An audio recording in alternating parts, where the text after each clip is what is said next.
Rated M for mature.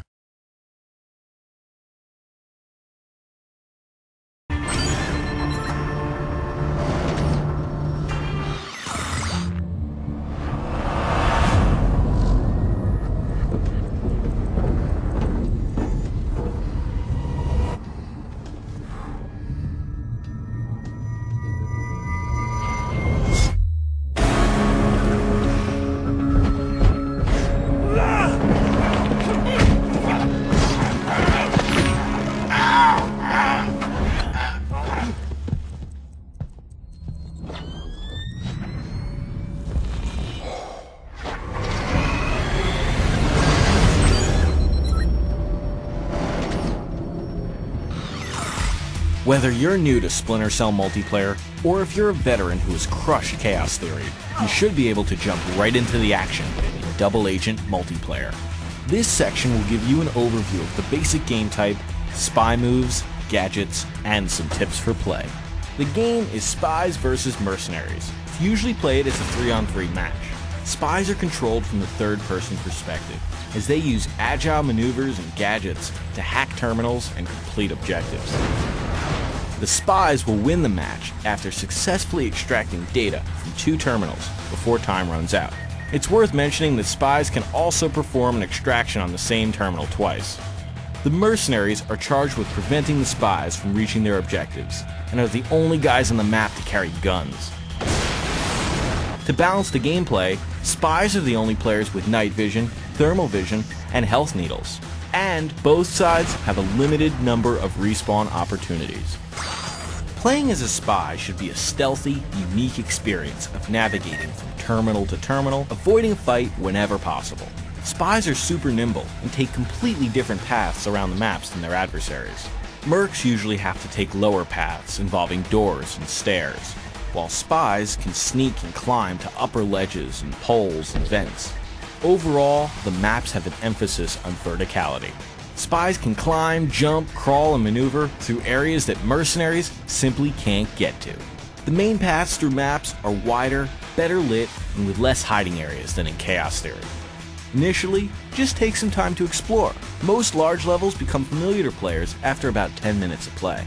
Intel is always your primary asset. You should keep a mental accounting of terminal locations, teammate locations, and drop zones where you can refill and switch out gadgets. Also of use is the new Augmented Reality HUD and map. This helps spies know where points of interest are located.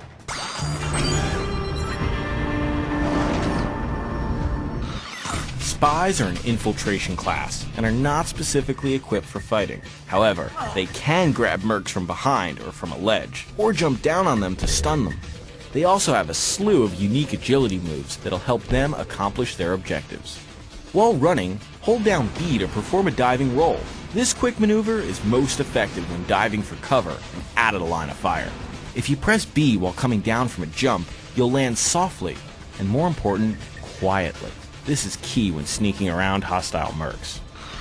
When starting out in multiplayer mode, you may see a spy ghost outline indicating an escape move. This is a visual guide that shows spies hidden escape routes and moves that you can perform by pressing the right bumper.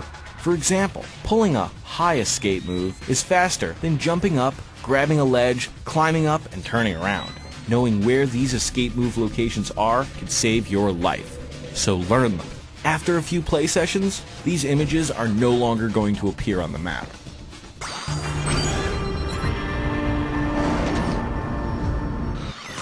The main tool of the spy is the hacking device. This glove emits ultra-high frequency waves, which can be used to bust out lights, hack generators, doors, windows, and much more.